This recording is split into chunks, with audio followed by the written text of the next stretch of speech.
please subscribe and don't forget to press the bell icon to get notified whenever we upload a new video. दुनिया में trade war शुरू होने की आशंका गहरा गई है। अमेरिका के राष्ट्रपति डोनाल्ड ट्रंप ने स्टील और एल्यूमिनियम पर इंपोर्ट ड्यूटी बढ़ा दी है। स्टील में इंपोर्ट में 25% और एल्यूमिनियम पर 10% बढ़ाई गई है ड्यूटी। 23 मार्च से यह शुल्क लगना शुरू हो जाएगा। इसके अलावा ट्रंप ने कहा कि वो अमेरिका के लोगों की सुरक्षा करेंगे, क्योंकि इसका उन्होंने वादा अपने चुनाव प्रचार में किया था। Strong steel and aluminum industry are vital to our national security. Absolutely vital. Steel is steel. You don't have steel, you don't have a country. The workers who poured their souls into building this great nation were betrayed. But that betrayal is now over. I'm delivering on a promise I made during the campaign, and I've been making it for a good part of my life.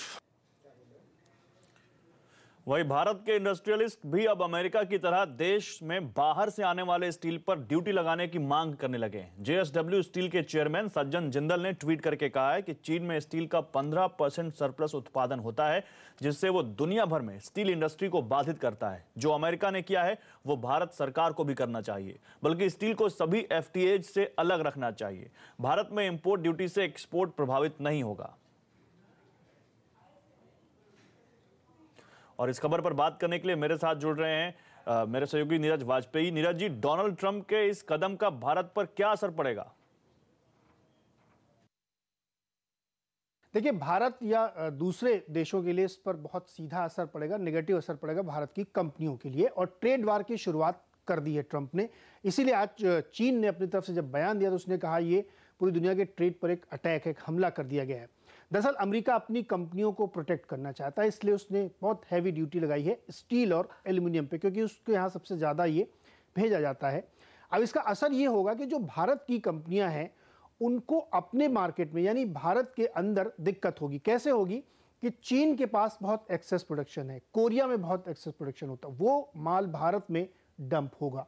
तो जब भारत में वो माल आएगा तो जो हमारी घरेलू कंपनियां हैं उनकी प्राइसिंग पे बहुत सिग्निफिकेंट असर पड़ेगा और उनकी स्थिति फिर खराब होगी। आपको याद दिला दूं कि मोदी सरकार में ही कम से कम 15-20 बार ड्यूटीज लगा के इस इंडस्ट्री को प्रोटेक्ट किया गया है। बहुत सारी एंटी डंपिंग ड्यूटी लगाई गई हैं, बहुत सारे प्रोटेक्शंस दिए गए, तब जाके आपकी स्टील इंडस्ट्री कुछ संभल पाई है। और अब ये दूसरा झटका है, तो अब फिर से ड्यूटी लगाने की मांग जो जिंदल साहब कह रहे हैं वो इसीलिए कह रहे हैं कि डोमेस्टिक इंडस्ट्रीज को इसका नुकसान होगा, प्राइसेस गिरेंगे। तो ये एक बड़ा वॉर है, पूरी दुनिया में चलेगा और इसके जो फॉलआउट्स हैं, इसके जो परिणाम हैं वो लंबे समय तक चलेंगे। तो इसलिए भारत की इसलिए दिक्कत है, भारत की इंडस्ट्रीज के लिए दिक्कत। जी, बहुत शुक्रिया नीरज आपका इन तमाम जानकारियों को देने के लिए। उधर भारत दौरे पर आए फ्रांसीसी राष्ट्रपति इमैनुअल मैक्रों को राष्ट्रपति भवन में गार्ड ऑफ ऑनर दिया गया। उन्होंने कहा कि दोनों देशों की केमिस्ट्री काफी अच्छी है और ये दो लोकतंत्रों का ऐतिहासिक संबंध है।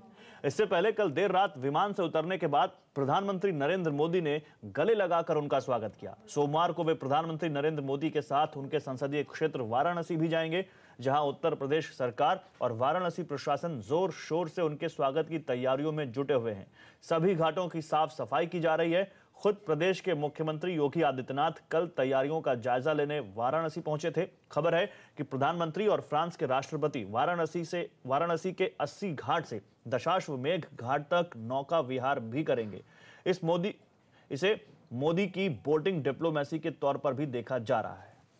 अहमदाबाद में रीडेवलपमेंट का काम तेजी से हो रहा है। करीब 350 से ज्यादा सोसाइटीज अब तक रीडेवलपमेंट के लिए अपना इंटरेस्ट दिखा चुकी हैं। शहर के डेवलप्ड इलाकों में प्लॉट्स की कमी की वजह से बिल्डर भी रीडेवलपमेंट में दिलचस्पी दिखा रहे हैं।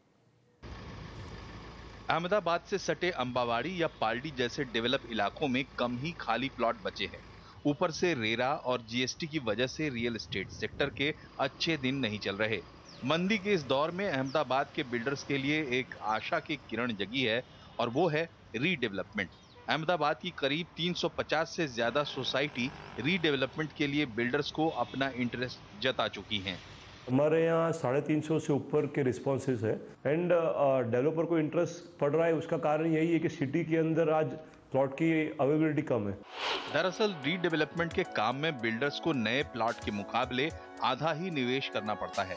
इसके अलावा बिल्डर को ज्यादा FSI भी मिलती है, जबकि पुरानी सोसाइटीज के लोगों को बिल्डिंग बनने तक का किराया ऊपर से ट्रांसपोर्ट बोनस और पुराने कंस्ट्रक्शन के मुकाबले 20 से 30% तक ज्यादा कंस्ट्रक्शन मिलता है। लोगों को बिल्डिंग में नई लिफ्ट और कई कॉमन एमिनिटीज भी मिलती हैं।